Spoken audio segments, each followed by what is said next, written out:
하나님의 말씀을 보도록 합니다. 로마서 8장 31절에서 마지막 절까지 말씀을 보도록 합니다. 로마서 8장 31절부터 말씀을 보도록 하겠습니다. 그런즉 이 일에 대하여 우리가 무슨 말 하리요? 만일 하나님이 우리를 위하시면 누가 우리를 대적하리요? 자기 아들을 아끼지 아니하시고 우리 모든 사람을 위하여 내주신 이가 어찌 그 아들과 함께 모든 것을 우리에게 주시지 아니하겠느냐? 누가 능히 하나님께서 택하신 자들을 고발하리요?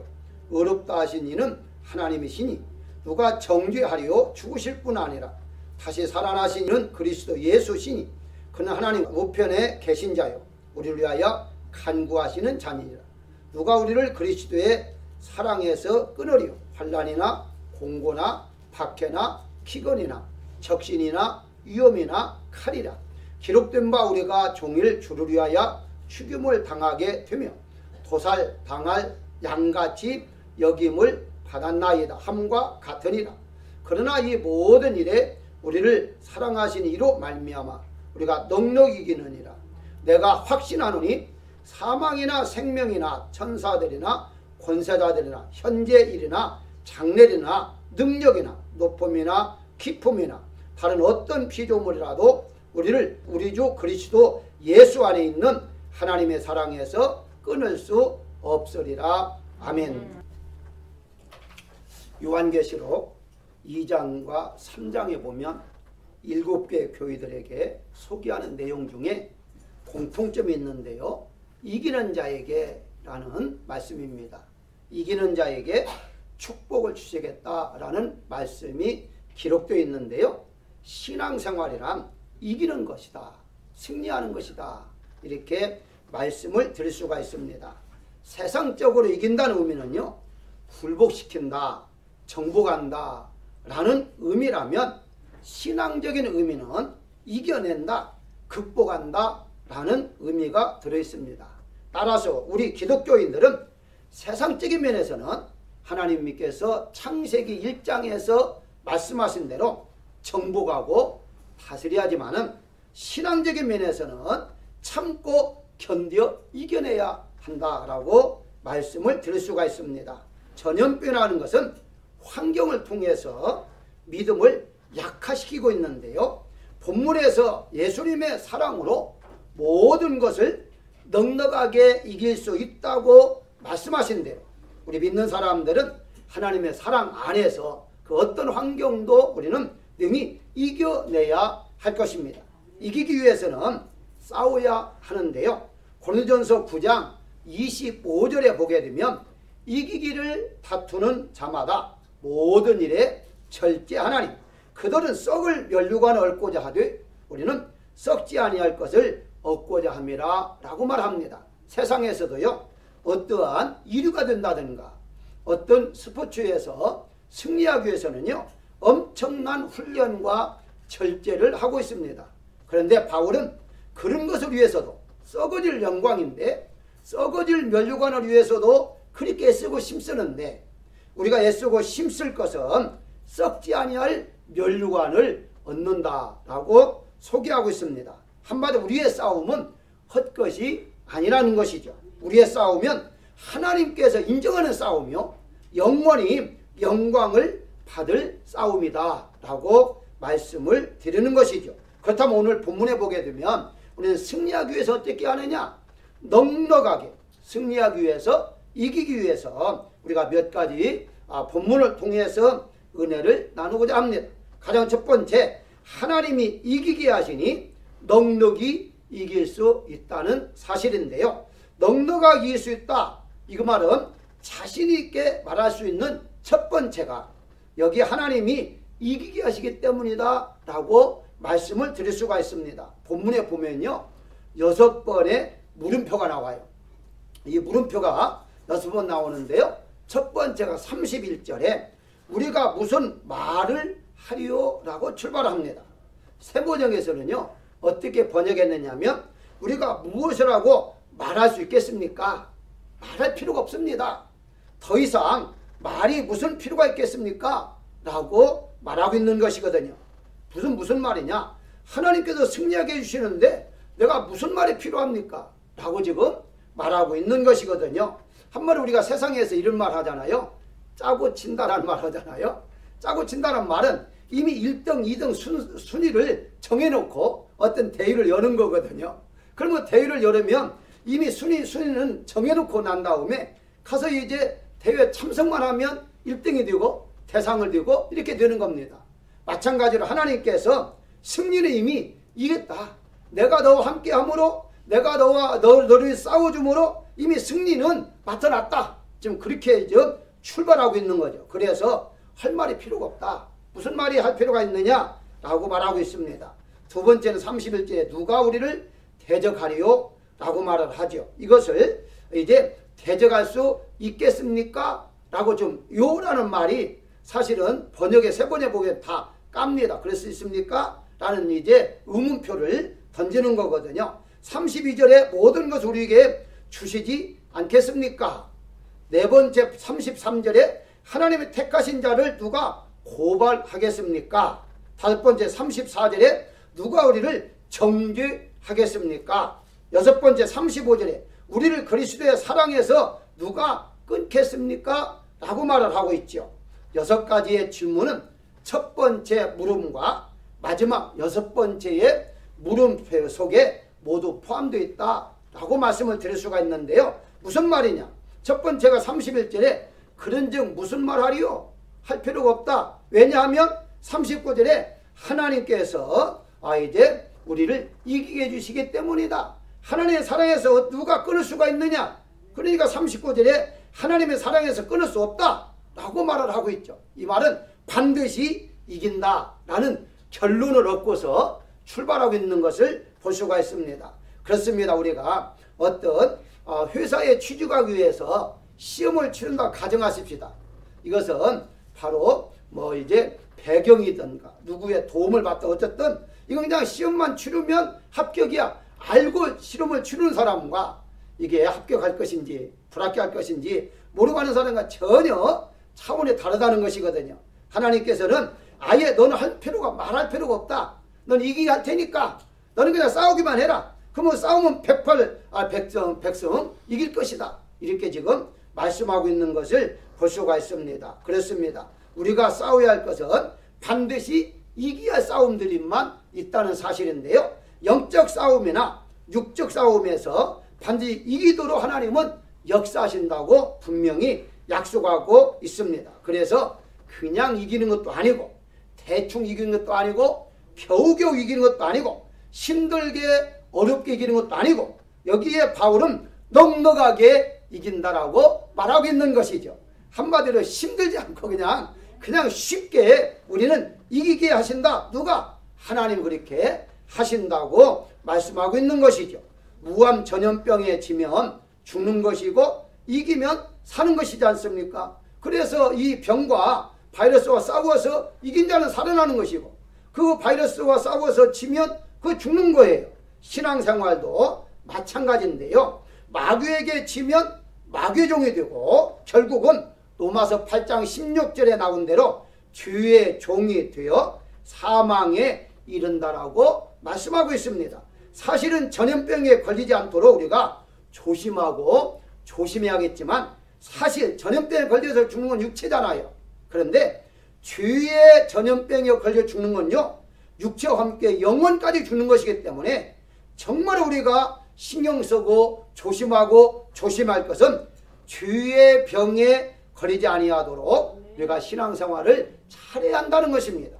우리가 주의 병에 전염병에 걸리면 그건 영원토록 죽는 것이기 때문에 가장 우리가 신경 써야 할 일이다. 안타깝게도요.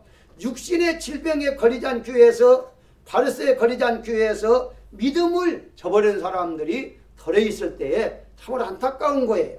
사실은 육신적인 죽음은 잠시예요. 이 세상에서 사람들 얼마나 더 많이 살겠습니까? 200년을 더 살겠어요? 300년을 더 살겠어요? 그런데 그렇게 짧게 사는 그것을 조금 더 살기 위해서 믿음을 버리고 교회를 떠나고 하나님을 떠난다는 것은요 참으로 불쌍한 사람 중에 불쌍한 사람이다 라고 말씀을 드릴 수가 있습니다. 그런데 오늘 성경이 약속했습니다. 여러분들은 절대 염려할 것이 없다라고 말씀하신 것은 하나님이 넉넉하게 이기게 해주시기 때문에 염려하거나 근심하지 말아라, 두려워하거나 불안하지 말아라고 말씀하고 있는 것이죠. 31절에 그런즉 무슨 말 하리요? 아무 말 하지 말고 다만 우리가 할 일은 뭐냐? 감사합니다 하는 것 외에 없습니다. 하나님께 이기게 해주시니까, 하나님의 이제 바이러스를 물리쳐 주시니까, 하나님 경제적으로 해결해 주시니까 우리는 할 말이 없습니다. 더 이상 할 말이 필요 없이 그저 감사합니다 하는 말만 하라고 오늘 본문에 말씀하고 있는 것입니다. 사랑하는 여러분, 어떤 환경 속에서도요 하나님이 여러분을 이끌어 가실 것입니다. 하나님이 여러분들을 승리자로 만들 것이기 때문에 감사하며 사는 여러분 되시기를 주의 이름으로 축원합니다. 두 번째는 하나님 우리를 위하시기 때문에 넉넉하게 이길 수 있다라고 말씀을 드렸는데요. 31절에 만일 하나님 우리를 위하시면 이라고 말하고 있잖아요. 자, 여기에 위하심이라는 말을 새 번역과 공동 번역에 어떻게 번역했느냐? 하나님이 우리 편이시면 이렇게 번역했어요. 이게 이제 좀 우리가 조금 특별히 한국 사람의 편에서는 조금 더 빨리 이해가 됩니다. 우리를 위한다기보다도 우리 편이 되어주신다는 말이 조금 빨리 이해를 할 것 같아요. 즉 다시 말씀드리면 내 편, 내 편으로 나누잖아요. 네 편, 내 편으로 이렇게 나누는 게 어느 때부터입니까? 인간이 범죄한 이후부터 네 편, 내 편이 나눠졌어요. 무슨 말이냐? 하나님을 믿는 자는 하나님 편이었고요. 하나님 믿지 않는 자는 마귀 편이었잖아요. 그러니까 원래 인간의 죄를 범한 이후부터 네 편, 내 편이 만들기 시작한 거예요. 그래서 여기에 이제 그 단체라든가 모든 면에서 살아가는 동안에 네 편, 내 편이 자연스럽게 만들어질 수밖에 없는데요. 여러분들도 어렸을 때에 그런 일 한두 번 경험이 있을 거예요. 어떤 주장하다가 그 주장이 서로 이제 동동해 두면은 서로 네 편, 내 편 나누죠. 나눠가지고 누가 이깁니까? 편이 많은 사람이 이기잖아요. 그러니까 여기에 붙어라 그러잖아요. 그렇게 하면서 이제 많은 편이 자연스럽게 이길 수밖에 없어요. 특별히 골목에서 싸움이 일어날 때에 사람들 많이 데려나가면 이기죠. 죄송합니다만요. 이제 제가 한번 옛날에도 말씀드렸는데 저희 집이 싸우는 집은 아닌데 우리 집을 건들지 못했어요. 우리 형제가 11형제였잖아요. 11명이 됐기 때문에 한 번 누가 떠진다면 우르르 나가거든요. 친척까지 다 나가면요 꼼짝 없습니다. 그러니까 덤빌 수가 없어요. 저 집은 너무 숫자가 많다. 아예 그냥 덤비질 않거든요. 옛날에는 이거 숫자로 이겼잖아요. 숫자로. 그리고 이제 어렸을 때는 싸울 때 팔이 길면 이겼습니다. 왜냐면은 싸우는 거 기술이 있습니까? 그냥 휘두를 때 팔이 길면 이기는 거거든요. 그래서 제가 어렸을 때 키가 커가지고 팔이 길어가지고요. 저를 이길 사람이 없었습니다. 왜냐면 막 휘두르면 팔 이기는 사람이 긴 사람이 이기니까 어쨌든 이 편이라는 거 아주 중요하죠. 그런데요. 하나님이 여러분 편이 되신다고 분명히 말씀하고 있어요. 하나님은 전능한 하나님이세요. 모든 걸 창조한 하나님이세요. 그 창조한 하나님께서 바로 우리 편이 되어주시겠다고 분명히 말씀하고 있습니다. 요한일서 3장 10절에 보게 되면요. 하나님의 자녀들과 마귀의 자녀들이 드러나나니 무릇 형제를 사랑하지 아니한 자는 하나님께 속하지 아니했다라고 말합니다. 여기서 뭘 말하죠? 구분하고 있어요. 하나님의 자녀가 있고 마귀의 자녀가 있다는 거예요. 예수님도 요한복음 8장 44절에서 너희는 너희 아버지죠. 마귀에서 났다 라고 말하므로 근본적으로 다르다는 것을 알고 있습니다. 다시 말씀드리면 너는 내 편이 아니야 하는 거예요. 예수님께 너희들은 마귀로부터 났기 때문에 내 편이 아니야 라고 분명히 구분해서 말하고 있는 것이죠. 우리 한국 속담에 아주 좋은 속담이 있습니다. 손도 안 우르금다 하잖아요. 손이 안 우르르니까 우리가 어떤 일이 있을 때에 먼저 내 가족, 내가 아는 사람 이거잖아요. 먼저 보여주고 먼저 하잖아요. 여러분들이 그런 거 있을 거예요. 어떤 음식을 나눠줄 때에 아는 사람은 어떻습니까? 더 많이 퍼주잖아요. 그건 틀림이 없어요. 그런 것은 여러 번 이제 겪었을 거예요. 어쨌든 하나님이 우리 편이 되시기 때문에 어떤 어려움이 있다 할지 하나님께서 우리를 지켜주시고 인도하시기 때문에 우리는 넉넉하게 이길 수 있다라고 말하고 있습니다. 이 경험을 성경에서도 여러 사람들이 경험이 나오는데요. 그 중에 하나를 소개한다면 여호수아가 이제 요단강을 건너고 그 다음에 할례를 받았잖아요. 그리고 이제 어떻게든지 그 여리고성에 이제 그 좀 무너뜨려야만 되는데 이때까지 이제 하나님께서 그냥 너는 가만히 돌기만 해라 이건 아니었잖아요. 어떻게 이 여리고성을 무너뜨릴까 이런 이제 생각하고 아마 고민에 찬 것 같아요. 그런데 막상 여리고성을 가려고 하니까 어떤 군대 대장이 딱 앞에 서가 칼을 들고 있었던 거예요. 칼을 들고 있으니까 겁나잖아요. 그래서 여호수아 5장 13절에 여호수아가 이렇게 말합니다. 어떻게 말하냐면은 이제 칼을 들고 서 있는 군대 대장을 보고 너는 우리를 위하느냐 우리의 적을 위하느냐 이 말을 세 번역으로는 어떻게 하냐면은 너는 내 편이냐 적군 편이냐 이렇게 물어본 거예요. 그러니까 이 군대 대장이 너를 위해서 왔다. 하나님의 군대인데 이제 여호와의 군대 대장인데 너를 위해서 왔다. 얼마나 마음이 정말 편안했겠어요. 지금 현재 싸우러 가는 중인데 큰 사람이 나타나가지고 칼을 들고 있을 때 얼마나 무섭겠어요. 그런데 자기 편이다 보니까 그래서 여러분 우리가 잘 부르는 585장 이제 우리가 잘 알잖아요. 2절만 제가 소개한다면 내 힘만 의지할 때는 패할 수밖에 없도다. 힘 있는 장수 나와서 날 대신하여 싸우네. 이 장수가 누구냐? 주 예수 그리스도 만군의 주로다 라고 말하고 있잖아요. 그러니까 우리 힘으로만 싸우면 이길 수 없어요. 이 세상에 절대 이길 수 없습니다. 얼마나 악합니까? 얼마나 더럽습니까? 그런데 하나님께서 바로 대장 되어 주셔서 우리 앞에서 대신해서 싸워 주신다고 약속하고 있는 것이죠. 그렇기 때문에 우리는 힘 들지 아니하고 승리할 수가 있다는 사실입니다. 창세기 39장에 보게 되면 여호와께서 요셉과 함께 하심으로 그가 형통한 자가 되었다라고 말을 해요. 그냥 놀라운 것은요.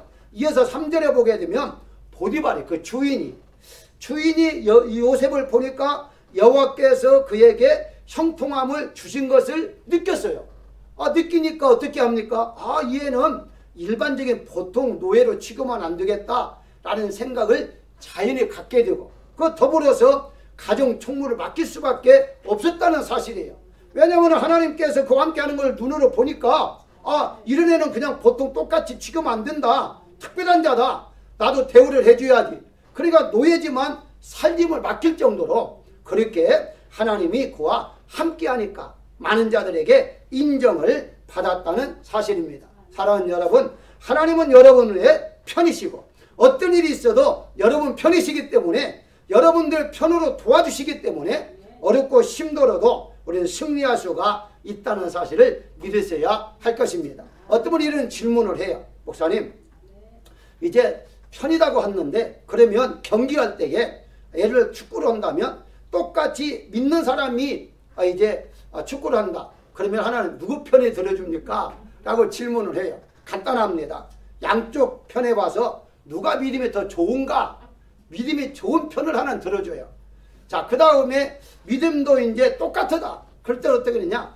실력이 누가 더 있느냐라고 실력대로 합니다. 그럼 실력이 똑같으면 어떻게 하느냐? 그럼 하나님께서는 너희들 마음대로 해라 라고 말합니다. 더 이상 참여하지 않아요.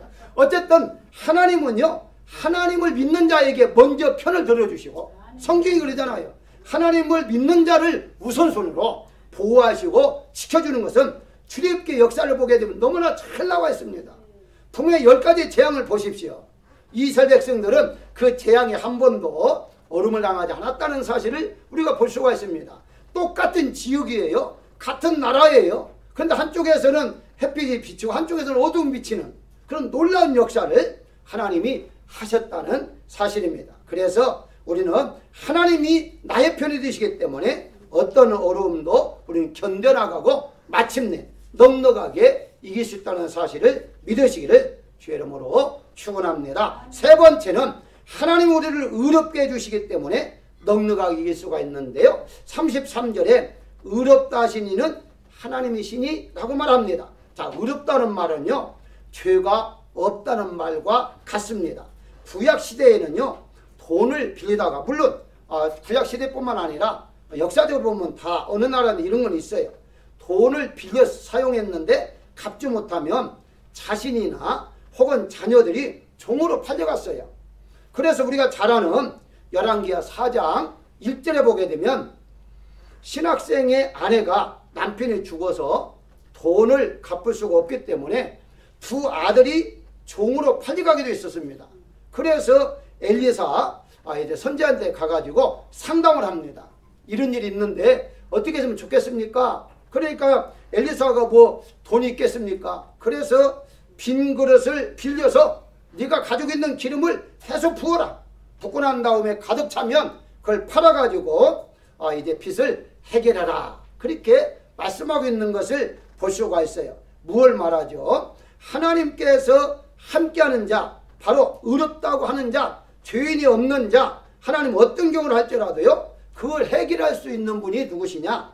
하나님이신데요. 우리 모두는 태어날 때부터요, 죄를 가지고 태어났지 않습니까? 그래서 다윗도 시편 51장 5절에 보게 되면 내가 죄악 중에서 출생하였으며 어머니가 죄 중에서 나를 잉태했다 라고 말하고 있습니다. 따라서 죄를 해결해야만이 마귀에서 벗어날 수가 있는데요. 우리가 죄를 해결하지 못하잖아요. 그러면 마귀의 종이 돼요. 마귀의 자녀가 돼요. 그러니까 죄인으로서 마귀의 자녀로서 영원한 죽음으로 이끌어갈 수밖에 없다는 거죠. 근데 그런 데에서 하나님이 우리를 의롭다, 죄가 없다라고 인정해 줬다는 사실인데요. 우리 잘 아는 종교개혁자 마틴 루터가 종교개혁을 하기 위해서 기도하고 있는데요. 어느 날 마귀가 신종이를 가져가서 줬답니다. 뭔가 잔뜩 써있는데 그 써있는 거 읽어보니까 이런 내용이더라는 거예요. 이제 내가 이렇게 많은 죄가 있는데 그 이제 과거에 지었던 모든 죄를 낱낱이 다 이제 아마 적어서 루터에게 준 것 같아요. 이렇게 많은 죄가 있는데 네가 무슨 종교개혁을 한다고 해. 너나 바르게 살아라 라고 하더라는 거예요. 그러니까 그 소리를 듣고서 고민 중에 빠진 거예요. 마틴 루터가 그래 맞다. 나도 올바로 못 살아면서 무슨 다른 사람이 바로 살자 뭐 종교개혁을 할 수 있겠느냐. 그런데 하고 있는데 음성이 들린 거예요. 하나님의 음성을 들었는데 로마서 8장 1절의 말씀이 그러므로 이제 예수 그리스도 안에 있는 자만은 결코 정죄함이 없나니라는 음성을 들은 거예요. 여러분들 이미 잘 알잖아요. 루터가 로마서 8장 1절을 통해서 종교개혁을 일으켰다. 이건 너무나 잘 알고 있는데요. 바로 이런 과정을 통해서 그래 맞아. 이미 하나님께서 우리의 모든 죄를 사해 주셨는데 이 마귀가 아직까지도 나의 마음을 흔들어 놓고 있구나 라는 것을 생각하고서 마귀에게 물러가라 라고 했다는 거 아닙니까? 본문에 보게 되면 33절에 고발이라는 단어가 나옵니다. 누가 고발하리요? 이건 고소라는 말이고요. 개역 성경에서는요, 바로 송사라고 번역을 했는데 고소라고 번역이 훨씬 더 낫습니다. 이 고소라는 말은 무슨 말이냐? 재판을 처음 시작할 때에 이 검사가 죄를 범한 사람을 이제 붙잡아다가 이런 죄가 있습니다 하고 판사에게 넘겨주는 거죠. 재판해달라는 겁니다. 그게 바로 고소한다라고 말을 하죠. 아마 이제 이 검사뿐만 아니라 다른 사람도 피해를 입으면 고소를 하죠. 경찰서에 가서 고소장을 제출합니다. 이건 무엇을 의미하느냐? 이 사람은 이런 죄가 있다라는 것을 알려주는 거예요. 바로 이런 고소. 그런데 분명히 오늘 본문에 누가 고소하겠느냐라고 말합니다. 이 말은 무슨 말이냐? 이미 너는 하나님이 의롭다면 얻었다. 너는 죄가 없다라고 분명히 선언했기 때문에 너는 죄가 없는 깨끗한 사람이야. 누구든지 너를 죄인이라고 말할 수가 없다라고 분명히 말씀하고 있습니다. 이건 성경에서 몇 군데 또 나오는데요. 스가랴 3장 1절에 보게 되면 당시에 대제사장이었던 여호수아라는 사람이 이제 더러운 옷을 입고 하나님 앞에 섰습니다. 서니까 사탄이 고소를 했어요. 어떻게 고소했느냐? 이 더러운 옷을 입고 섰습니다. 이제 있을 수 없어. 어떻게 대사장님 더러운 옷을 입고 있습니까? 그러니까 4절에 이어서 하나님께서 아름다운 옷을 내오라 입혀줬어요. 그리고 하늘에는 말씀이 내가 너희의 죄악을 제거해 버렸다라고 선언합니다. 그러니까 더 이상 이 마귀가 어떻게 할 수가 없어요. 더러운 옷, 즉 죄가 있을 때에는 죄인입니다라고 말했지만 이제 깨끗한 옷을 입혀줬으니까 더럽다고 말할 수가 없습니다. 그게 바로 요한계시록에 우리는 깨끗한 옷, 세마포, 신옷을 입었다고 분명히 말씀하고 있잖아요. 우리는 모두가 다 하나님께 신옷을 입혀줬어요. 그게 의롭다함을 얻은 거예요. 그게 신옷을 입고 있기 때문에 누가 우리에게, 즉 마귀가 너는 더러운 사람이야, 죄인이야 라고 고소할 수가 없다는 사실을 우리가 알아야 할 것입니다. 그래서 그 이후에 보기에는 정죄까지 나오게 되는데, 정죄라는 말은 판단하고 심판한다는 말인데, 심판하고 판단까지 할 수가 없다는 거예요. 너는 죄인이니까 너는 지옥 갈 거야 라고까지 말할 수가 없다는 거예요. 왜? 이미 하나님께서 우리를 의롭다, 죄가 없다라고 선언하셨기 때문이죠. 이거 잘하는 것이 유다서 또 안에 소개한다면요, 1장 9절에 보게 되면 모세가 죽고 난 다음에 시체를 놓고서 마귀와 미가엘이 다툽니다. 그렇게 다툴 때에 왜 이제 마귀가 와서 다투겠습니까? 이 지금 모세가 불순종했지 않느냐, 하나님 말씀에 불순종해서 가나안 땅도 못 들어갔으니까 그 시체는 내 거야 라고 주장하는 거죠. 그렇지 않습니까? 그러니까 이제 시체를 내 거다 보니까 이걸 가지고서 결론을 내지를 않았잖아요. 미가엘이 아니다 그렇게 결론 내지 않으니까 어떤 사람들은 모세가 구원받지 못했다 라고까지 주장을 해요. 왜냐하면 마귀가 와서 내 거라고 했으니까. 그런데 마태복음 17장에 보게 되면요, 변화산에서 제자들과 함께 예수님이 기도할 때에 누가 나타났어요? 모세와 엘리야가 나타났잖아요. 결과는 무슨 말이냐? 모세가 나타났다는 말은 구원받았다는 말이고 시체가 마귀에게 넘어가지 않았다는 것을 분명히 말하고 있어요. 그건 무슨 말이냐? 하나님께서 불순종하니까 모세를 가나안 땅까지는 못 들어가겠지만 영원한 구원, 부활의 구원까지는 하나님이 허락하셨다라고 볼 수가 있는 것이거든요. 그렇습니다. 우리가 하나님 앞에 의롭다함을 받았으기 때문에 어떤 사탄도, 어떤 사람도 우리를 죄인이다 라고 말할 수 없다는 사실을 우리가 믿어야 할 것입니다. 마지막으로 하나님 우리를 사랑하시기 때문에 넉넉하게 이길 수가 있는데요, 35절에 누가 우리를 그리스도의 사랑에서 끊으리요? 39절에 하나님의 사랑에서 끊을 수 없으리라 라고 분명히 말하고 있습니다. 가장 중요한 말씀인데요, 만약 승리를 했다 할지라도요, 어떤 일에 승리할 수는 있어요. 있다 할지라도요, 하나님의 사랑이 끊어지면 결국 진 것입니다. 우리는 한동안 능력받기 위해서 승리 얼마나 많은 노래를 불렀어요.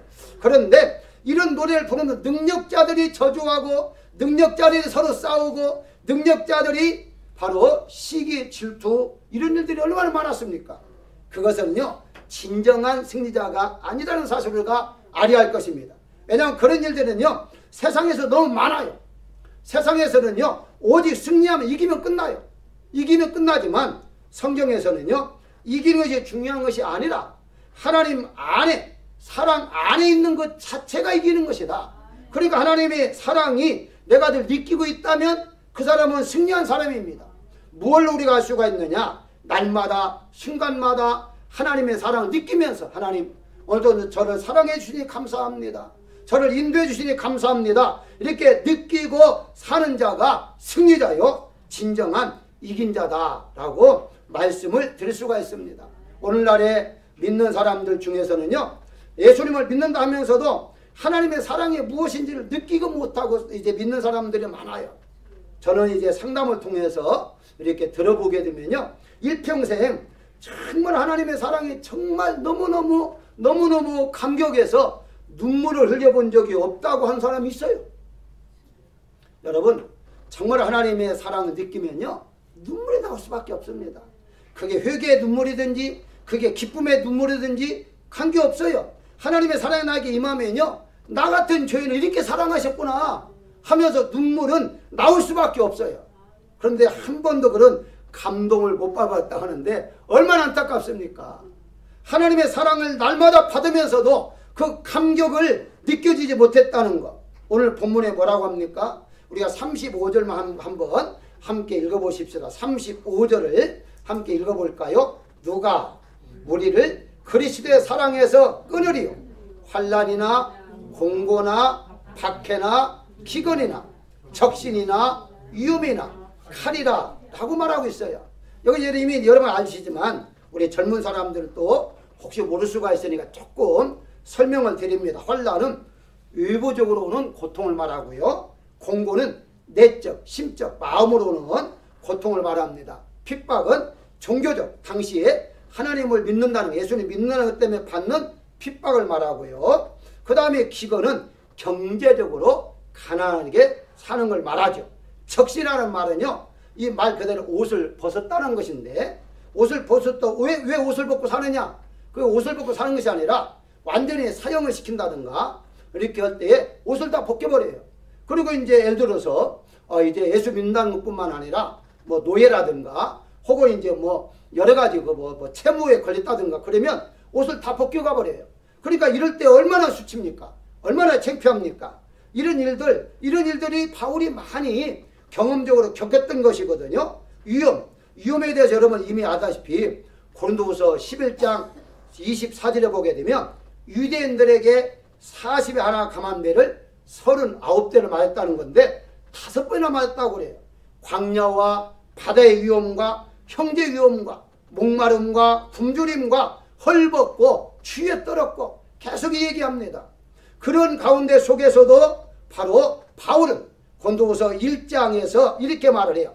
사형 선고를 받은 줄 알았다 하면서 10절에 큰 사망에서 건지셨고 건지실 것이며 이후에라도 건지시기를 바라나이다 라고 말하므로 그 어떤 어려움 가운데서 하나님은 그때그때마다 건지셨고 건지시고 계시고 앞으로도 건지실 것을 확실하게 믿었다고 그는 고백하고 있는 것을 볼 수가 있습니다. 그렇습니다. 사랑하는 여러분, 왜 어렵고 힘들어도 바로 넉넉히 이길 수 있다라고 믿어야 하느냐? 하나님이 여러분들을 사랑하고 있기 때문인 것입니다. 하나님의 사랑을 누구든지 끊을 수가 없기 때문에 누구든지 이제 대적할 수가 없기 때문에 반드시 우리는 이길 수 있기 때문에 이런 어려움을 참고 견딜 수 있다는 것인데요. 그래서 바울이 한마디 합니다. 38절에 아주 귀한 말씀이 있는데요. 확신하노니라고 말을 해요. 이 확신이라는 말이 다른 말로 번역할 때는요. 의지, 믿음이라고 번역하기도 합니다. 다시 말씀드리면 정말 믿는다는 뜻이에요. 그러니까 확실히 어려운 가운데 속에도 정말 하나님은 나의 편에 드셔서 나를 이끌어 주시고 나를 보호하시고 나를 바로 승리하게 하실 분이야 라고 믿는다는 거예요. 확신한다는 거예요. 그 확신이 바로 이와 같은 어려움을 극복해 나갈 수가 있다는 사실인데요. 우리가 어떤 어려움이 있을 때 가장 먼저 사단이 주는 게 있어요. 도구가 뭐냐면 그게 바로 염려라는 것이다 그래요. 염려, 걱정, 근심. 그 염려라, 왜 사실은 인간이다 보니까 염려가 되지요. 바로 우리가 뭐 이렇게 어려울 때 경제적으로도 어렵기도 하고 또 이제 질병에 걸리지 않겠는가 이런 생각을 하기도 하고요. 뭐 여러 가지 있지 않습니까? 이런 이제 염려가 생길 수가 있겠죠. 그런데 하나님께서 이런 염려를 어떻게 하겠느냐? 베드로가 이런 말을 해요. 염려하지 말고 바로 이렇게 하나님께 맡기라는 단어 쓰잖아요. 맡기라. 모든 염려를 맡기라. 근데 이게 맡기라는 단어가요. 원문적으로 보게 되면 던져버리라라는 단어예요. 다시 말씀드리면 쓰레기는요. 아끼는 사람 전혀 없습니다. 쓰레기를 하루빨리 버리는 게 가장 중요해요. 버려야만이 냄새가 안 나요. 버려야만이 어차피 버릴 거 버려야 하는데 쓰레기를 아끼는 사람은 어디 있습니까? 그런데 놀랍게도 그때 사용하는 던진다는 말이 이때 사용한 거예요. 이게 한마디로 염려는 쓰레기라는 거예요. 그러니까 쓰레기처럼 버려야 한다.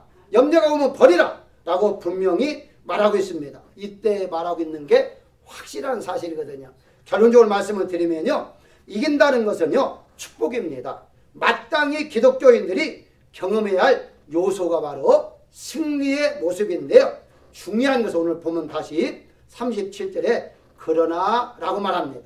그러나 앞에서 이렇게 계속 말하다가 그러나라고 말을 하죠. 무슨 말입니까? 환난, 공고, 박해, 기근 등등 하나님의 사랑에 의해서 그러나 이런 것들이 나에게 하나님이 나를 사랑하는 그 사랑을 절대 끊을 수가 없다.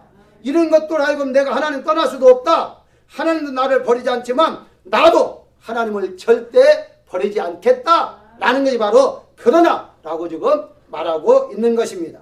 사랑하는 여러분, 하나님 여러분들을 이렇게 사랑하고 있다는 사실 우리가 알아야 할 것입니다. 요한일서 4장 10절에 보게 되면 사랑은 여기 있으니 우리가 하나님을 사랑한 것이 아니요 하나님이 우리를 사랑했다라고 분명히 말씀하고 있는 것이죠. 그래서 부모가 자녀 사랑하는 거 얼마나 이제 정말 대단합니까? 자녀가 부모 사랑한다는 건요, 그건 바랄 수가 없어요.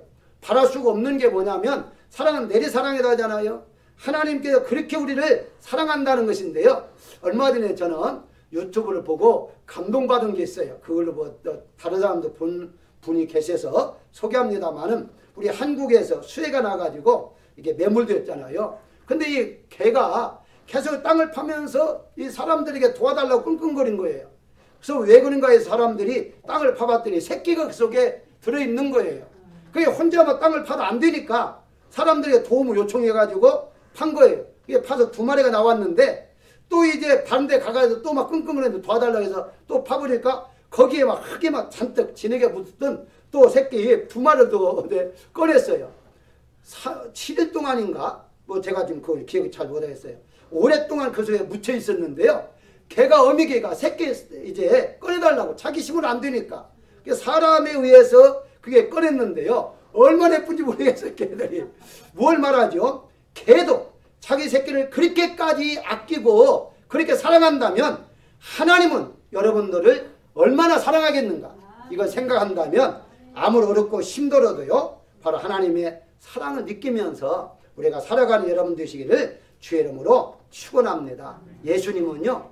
빌립보서 2장 6절에 보면 근본 그는 하나님의 본체시다 라고 말씀하고 있어요.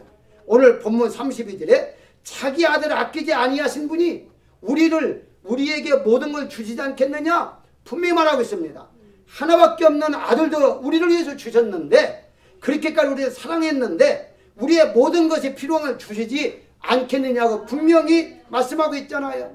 이런 이제 배경을 여러분들은 가지고 살고 있다는 사실을 아시고 어렵고 힘들 때마다 하나님을 바라보십시오. 그리고 하나님의 사랑이 나에게 충만하는 것을 느끼시면서 이번 한 주간 동안도 승리 생활하시기를 주의 이름으로 축원합니다.